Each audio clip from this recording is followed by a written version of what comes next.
Dubai is tough. It's a hard place to live. Our pizza makers are just the best, and these guys, I always tell them, I said, if there's a reason you get out of bed every morning, it's because when our customers come home from a hard day at work and they turn on the TV and they dial up Netflix, they order Pitfire and they open that box, it's a moment of joy and happiness that we bring to the days of our customers. You could have the best dough recipe on the planet, the best ovens, the best toppings, the best recipes, this and that. But if you're not training for technique, it's all for naught. How do you manage, that sort of large team?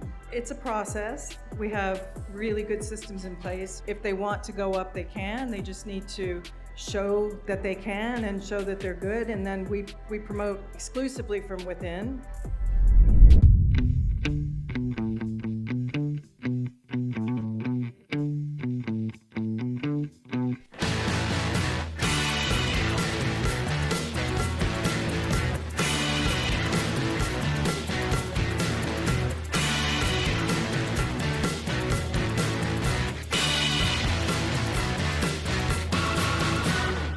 So, Chef JKP soldiers, you know that I love pizza. However, you're in for a real treat this time. We're talking about hand-stretched, wood-fired goodness. Live from Time Out Dubai, we're talking to the legends behind Pitfire Pizza, Michele and Bill Johnson. Now, we talk so many things, crash courses, talking about business, pizza, California to Dubai. They've built an incredible empire, but rooted within flavor and pure authenticity. So, get yourself a little pizza or a garlic knot for that matter. Time to rock and roll. Welcome to the Chef JKP Podcast, live with me, James Knight-Pacheco. So, ladies and gents, we have come to the final interview of the evening, and boy, oh boy, do we have a phenomenal power couple for you today.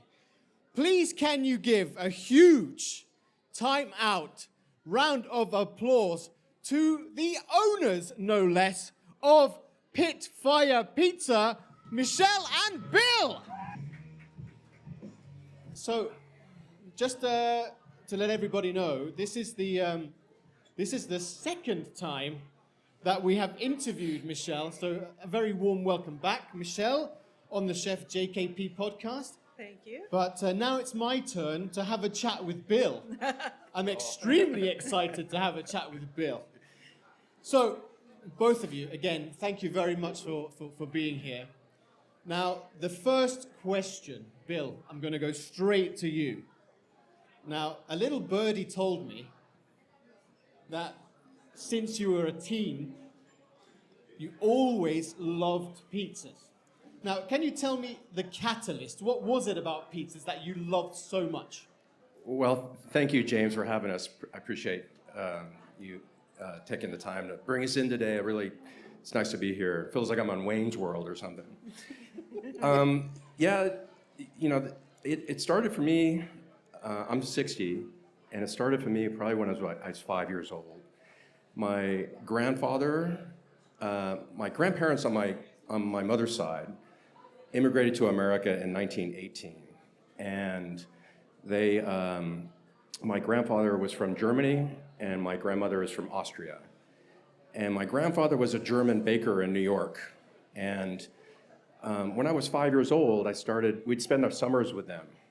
We were living in New York at the time, and I would go into the bakery with my grandfather, and I remember my grandfather coming home from the bakery in the mornings. He'd come in with a bag of rolls and danishes and German cuts and stuff, and he had this distinctive smell. My grandfather, I think when you're working in a bakery and, you get this flour that kind of settles on your skin and then you're sweating and you're around all this bakery stuff, it has a certain kind of a funk to it. And I just remember that, and I remember spending, the summers with my grandfather in his bakery. And I think that's where the seed or the kernel of baking kind of started for me. And it just was a familiar space, like mixers and dough and flour and the process of lifting dough and moving and things like this. I think that's kind of where it started. And we moved to New Mexico, Albuquerque, New Mexico, when I was about 10 years old. And they they had a shopping mall kind of where we lived. And in the summertime, we'd ride our bikes up to this place. And they opened a pizza joint there called Dion's. And I remember it was a daily thing for us, 75 cents for a slice and a Coke. And that's where it really got started for me. I was 10 years old. And in fact, if you go to our website, on the About page, there's a picture of a little kid on a bicycle with a Dion sign behind me. And that's me. I was 10 years old. Wow, that's amazing. So that's how far back it goes, yeah. Wow. So then, again, I want to understand, when it came to, you wanted to have the pizza place, you decided Dubai. Now, Michele, for you, when Bill also made the decision to sort of start creating those pizzas at home, as the ever supportive wife, how was the research and development phase for the pizza? It was long and intense. He was incredibly focused on it, and he was constantly tweaking it. And I was like, maybe you should take some notes. And he's like, no, it's all in my head. And he would just continually try new stuff, and he evolved. I mean, he started with something and ended up with something else, and it just got better and better. And it was fun. It was fun to watch him, and it was fun to eat a lot of pizza. I mean, it started in 2010, really, I think, And I knew early on I wanted to get into pizza because I knew that if I could just master this one thing, right, which was dough, and I knew early on that I had to understand bread. And back in the day, the internet was still pretty young. Yes. And there really wasn't much out there. So I started collecting bread baking books.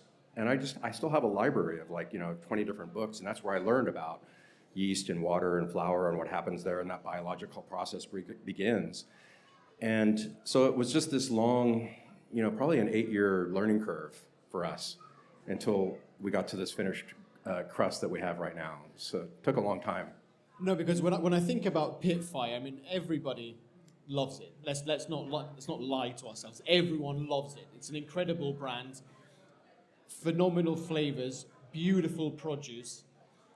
But when you first opened in JLT, and I'm going to talk about JLT, and that first little tiny shop that you have there, can you run me through the first week of opening and how did it feel? Because, were you both from the industry, first of all? Were you both from hospitality? No. No, okay. So then let's get to the opening week. You did as much as you possibly could to test. We're in opening day. Tell me about all of the things that happened. Tell him about the sprinklers. Well, anybody that owns a restaurant in JLT will tell you that there's no power, there's no air conditioning, there's no exhaust. So that was our introduction to the restaurant business. And welcome. Yeah, it was hard enough as it is, but when you got a restaurant that's 42 degrees inside in the dining area, it's not fun. But we had so many issues with temperature and trying to create a space there with no power, basically. And I remember the first week we opened, it was okay, I got this place. It's pretty decent, looks good. I was standing in this kitchen where the pizza makers stand, and it's August. It's probably 50 degrees outside. Oh. And where we had our oven, that ceiling was very low. And there was a sprinkler head right here, and I learned that sprinklers come in 3 different colors. The little glass thing in there, yellow, purple, and red. And it all has to do with temperature, right? And we had a yellow one in there, which meant that it was a very low temperature. So I'm standing in the oven, in the pizza making area. The pizza maker opened the door, right? A lot of hot air rushes out of the oven, up into the ceiling, collects in the ceiling, and I'm standing there, and literally the sprinkler goes off, and the whole restaurant flooded. Flooded. Yeah. Flooded. Right on my head. It was terrible. Oh my God. It was a nightmare. It happened twice. Yeah. It actually happened twice. And all these people come, and it's just Luckily, it was so hard. it was a Tuesday or something, so it wasn't super busy. It was during the day, so we were able to get it cleaned up and get reopened. But it was it was traumatic. Do you have the CCTV? I would have loved to have seen that. Oh yeah. No, I don't even think we had them at that time. But then, once you got into your step, once you got into your stride, when was the actual decision to then begin to move out of JLT into other sort of areas of the city? It was something that we always, wanted to do. I mean, it starts from like, okay, where's a good neighborhood? Where's a good delivery area? Where's a good catchment area? Because the pizza he engineered is engineered for delivery. I mean, it tastes great right out of the oven, but it delivers really well. So Business Bay was an area that we really wanted to be in, and that was kind of where we focused on and we looked and looked and looked. And it was just about finding the right location, just like it always is, you know that. So we got really lucky at that time when we were selected for Time Out Market. Yeah. Well, I was the going to say, market. when you got the news Yeah. that you were selected for Time Out Market, how did you both feel? Because it's a big deal to be in such a beautiful space. Yeah. I mean, I went into the meeting with low expectations. I was expecting them to have like ridiculous commercials or something like that. And when I kind of found out what it was, I was like, oh my goodness, this could be great. And that night we got an email and saying, welcome to the market, we'd love to have you. And he and I were just like, I don't know, I'm pretty sure we high-fived and maybe popped some champagne or something. Because we were a young brand, and we knew the value of being in a space like this, getting the exposure that we got, and it was a real game changer for us, honestly. But throughout the whole time, and am I right in saying that you've been here for 4 years? Yeah, since since it opened, yeah. So how many times have you changed the pizzas, for example, at the toppings or the menu? Once. I mean, we've taken off, like we initially put pizzas on, then it was sort of like, well, what's the demand? What are people asking for? What do we not have? What's moving? What's not moving? So we made a few changes there. The market is they're always coming up with, creative things to do. Please do a festive dish, do a Valentine's dish. So we do heart-shaped pizzas on Valentine's Day. So breakfast pizza, things like that. What is on a breakfast pizza? It is, it's our take on a classic New York bagel. So it's basically, we don't cook the crust. There's no char on it. Otherwise it wouldn't work. And then we take it out, we slather it with cream cheese, and we put smoked salmon and dill and capers and onion and lemon zest. It's really nice. Wow. It's really good. But James, we learned, one of the things that's easy for us is that we learned that we take bits from different brands. I take some bits from McDonald's. One of the things I take from McDonald's is don't screw with the menu. Don't change it, and people don't want that. They want consistency in their lives. Life's too complex already as it is, right? So if you're constantly switching up the menu, introducing new stuff or removing things and things like this, I think it's a mistake, and that's one of our mantras is just like keep it simple and just never change that menu, keep it tight. But the other thing, Bill, I want to understand, and I'm going to talk to you as a chef now. You talk about consistency, you're talking about flavors and that kind of thing. Across all of your branches, the dough is the most consistent thing. It's like I call it a thing of beauty. The char that you said. I can't stop talking about the incredible garlic knots that you have. Because they are they're so addictive. I'm trying to get rid of them in my life because they're so good. Yeah. But how do you then translate that consistency across the entire brand when it comes to the food? With regards to the dough? Yeah. Well, I knew one of the things that interested me about getting into the pizza business, frankly, I'm just not interested in restaurants, like multiple proteins, really complex kitchens and menus and things like that. It's just not interesting to me. What I knew was that if I could master this one thing and get really, really good at it, it's just manufacturing. You make it, you mix it a certain way, and then you open it and you cook it and you bake it. And if you can do that consistently over and over and over again with a really, really great dough product, then you can make money. You can do well. And our dough process is, it's a 48-hour process. It's lots and lots of steps there. It's very much an artisanal bread. We're more of a bakery than anything. We now have a central kitchen that we opened about 8 months ago. Yeah. And that's where we mix all our dough. And, to give you a sense of like the complexity and the size of it, we will do today, we'll do 6,000 pizzas between all of our restaurants. In a day? Yeah. Yeah. We'll do On a- 6,000. Yeah, on a weekend. Yeah. And so that's a 48-hour dough ball. And then we have a 24-hour dough ball. That's another 6, right? And then we have a dough ball that we just made that day. So at any one given time, we have like 21,000 dough balls somewhere in the pipeline, right? That and get distributed to our different kitchens in a bulk-proof form, right? So we take the dough, we mix it, goes in a tub and gets delivered to the restaurant. And then the restaurant guys actually put it in a dough ball, and it goes back in the fridge for another 24 hours. But it's just this incessant attention to, I think it's just the DNA that I have, this German part of me that's just, it must be perfect and precise, and it's all temperature driven, and this is what we're really good at, It got That a lot. said- Sorry. Go ahead. Sorry. It was really challenging before we centralized it because we were mixing dough in different places, Right. and he was constantly going and checking, and it's constant monitoring, Yeah. Well, I was going to say, I mean, that's a very tricky thing to do when you're split over 5 different areas, and, Yeah. and you've got essentially 5 different bakers or head chefs, or Yeah. so to speak. So I can imagine that was quite tricky in the beginning. Yeah, but I'll say this too, as a follow-up to that. So, you could have the best dough recipe on the planet, the best ovens, the best toppings, the best recipes, this and that. But if you're not training for technique, it's all for naught.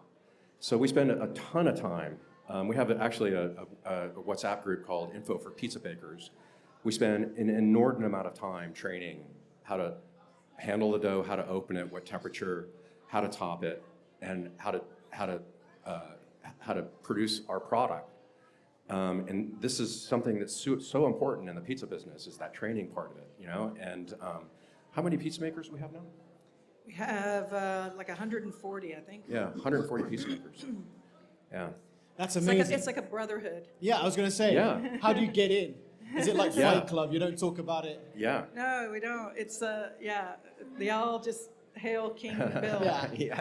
But the other one I want to also say is, so Michelle, you are known as the Pizza Queen. Yeah. You're wearing a Pizza Queen T-shirt. It's my logo. Which is very arty. Your pizza boxes themselves are also littered with beautiful art. And I think the last time we spoke, there was either 8 or 10 staff members who all had Pitfire tattooed on them. Yeah, either pizza slices or the brand Yeah. name or the little oven guy Right. that's in there. Yeah. But that must mean that they are so in love with what you guys do with the brand. Yeah. I mean, it must make you feel quite proud Oh, from where yeah. you started to where you are now. 100%. Yeah. One of the things that, so the pizza makers are kind of fall under my domain. And, Dubai is tough.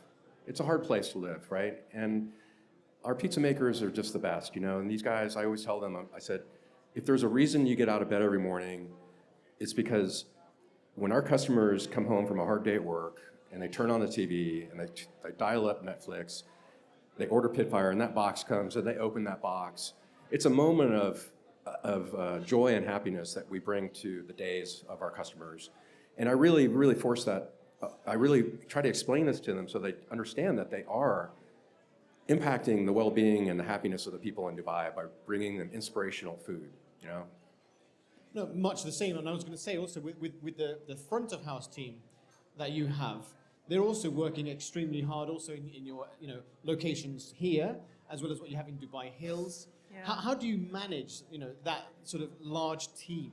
It's a process. We have really good systems in place. We have very, very set out, visible to everybody development paths.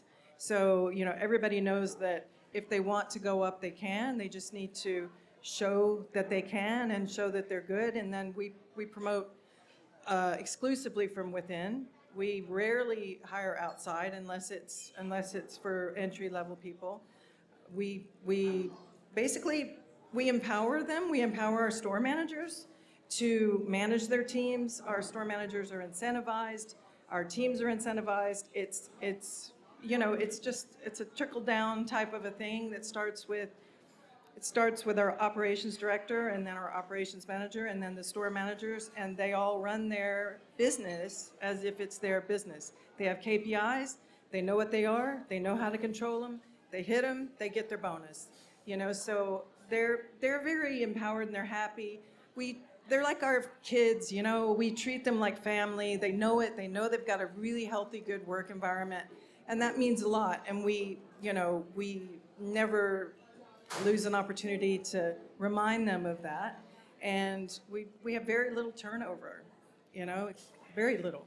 Well, I think that also goes back to what you said about the consistency. It's not just about the food, but it's also the training, all of those schemes that go back into play. Yeah. But as you also rightly mentioned, Dubai is a tough place. When it comes to specifically Time Out Market Dubai, when you first came here, what were the sort of operational requirements that you needed for it to be perfect? Because if we talk about technicalities, tell me about the pizza oven first of all that you have here. Well, I can sit and talk about pizza ovens all night long. It's a big part of our business. And,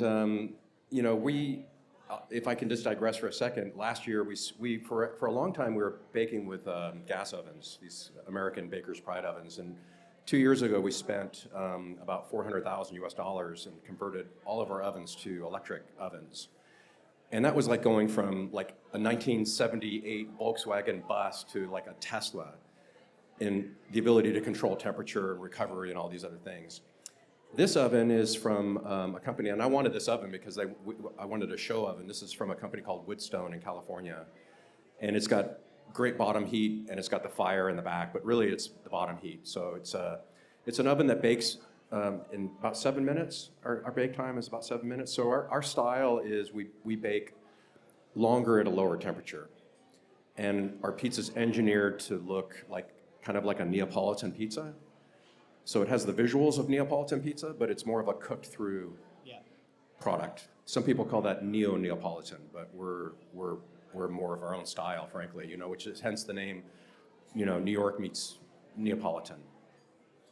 But also, if you come to Pitfire for the first time ever, what is the go-to pizza? What's the really incredible, delicious pizza that is you have to try when you're here?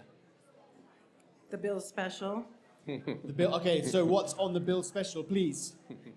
It has our homemade Italian sausage, which we make from veal, and it has red onions and parsley and cheese and mushrooms. It's fat. We just had one yesterday. It's so good. Yeah.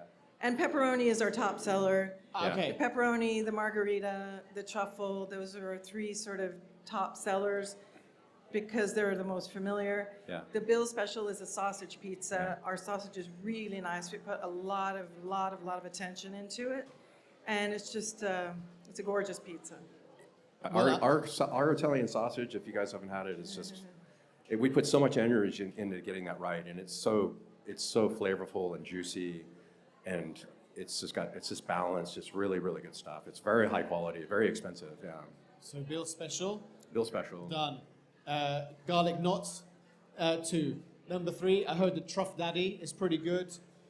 But to be honest, all of them, they're all good. They're all good. Honestly, they are. They're all good. So guys, we're going to do you now the quick fire questions before we wrap up, first of all. So this is for both of you. So quick fire for the both of you. Michelle, I'm going to start with you. Okay. Ladies first. Thin crust or deep dish? Thin crust. Thin crust. Thin crust. UAE summer or New York City winter? New York City winter. New York City winter. Why? So, I know this one. Favorite pizza on the Time Out menu for you? Bill Special. I mean, I love our pepperoni. It's just a perfect pizza. The pepperoni pizza. If you get a dictionary and open it, to me, I think our pepperoni it's an inspired thing to eat. It's so good.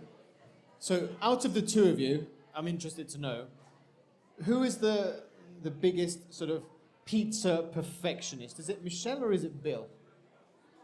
It's Bill. It's Bill. me, yeah. Oh, okay. Yeah. So you're the I one. just make sure it happens. Yeah. And Bill, I'm interested to know from an industry standpoint, when you go into pizza joints, Yeah. whether it's UAE or do people know who you are? Like a Michelin inspector, they're like, oh my God, Bill's here. He's going to inspect the pizza. What do you do? Do they know that you're coming in to inspect? No. No, Yeah. but we judge. Yeah. Of course, because everywhere we go, if we go to Boston or we go to New York or we go to Spain or whatever, it's always we hit all the pizza joints, and this is something we enjoy doing. Excuse to. I mean, they don't know they're in the presence of pizza royalty, but Maybe they do.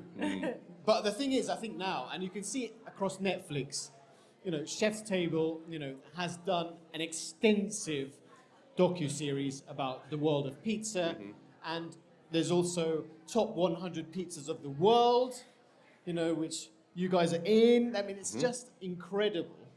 And I think there's so much you can do with pizza. And I told Michelle when I first sort of joined the industry, my first ever job was in a pizza place, basically. Okay.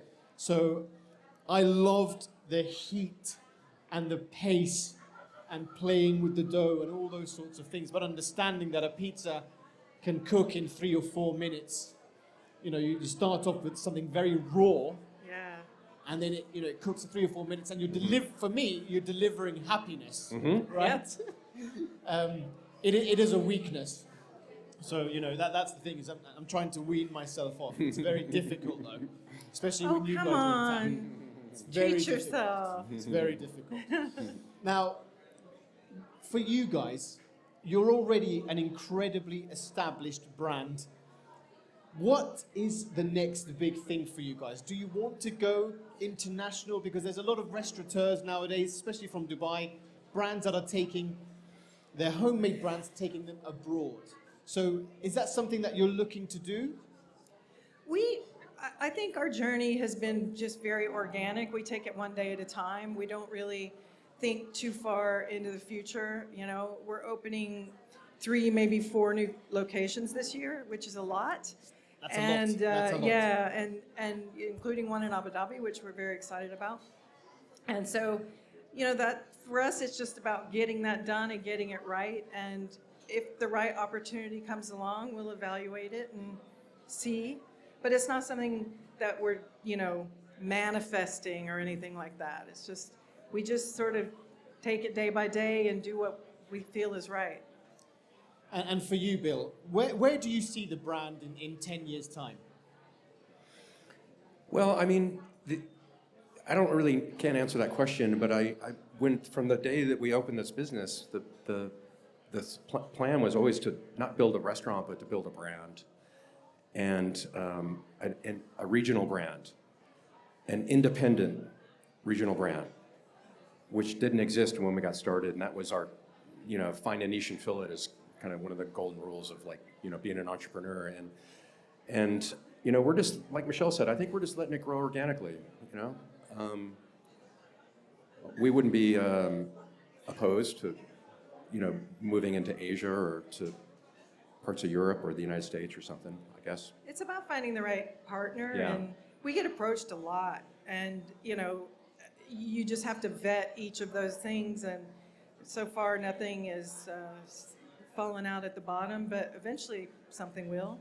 Oh, I'm sure. I mean, 100%. You guys are incredibly visible everywhere. You know that.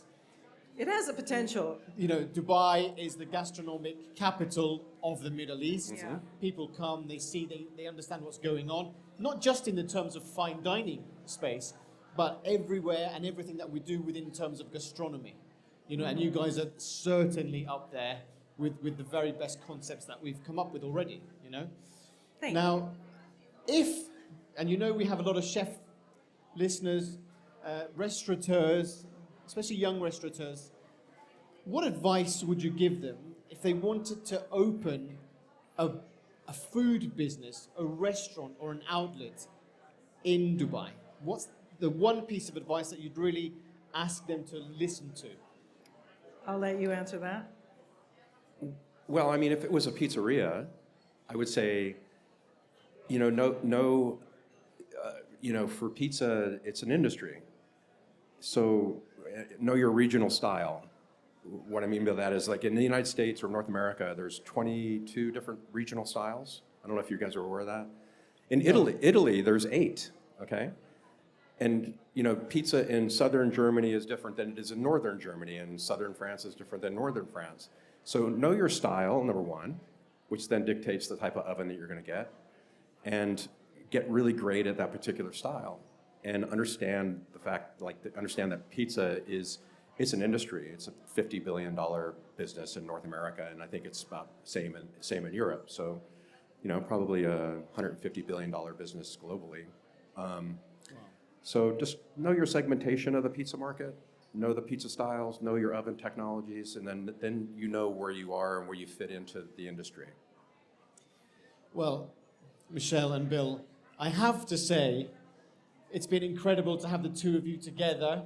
I was chomping at the bit to ask you lots of questions, Bill, because Michele, we had an extensive chat on the podcast previously, so thank you very much. It's been absolutely incredible to have you both here. I wish you nothing but even more amazing success in the future with all of the openings that you're doing. Ladies and gents, please give a huge round of applause to Bill and Michele from Pitfire. Thank you so much. That's amore. Folks, do you know what? I love Bill and Michele.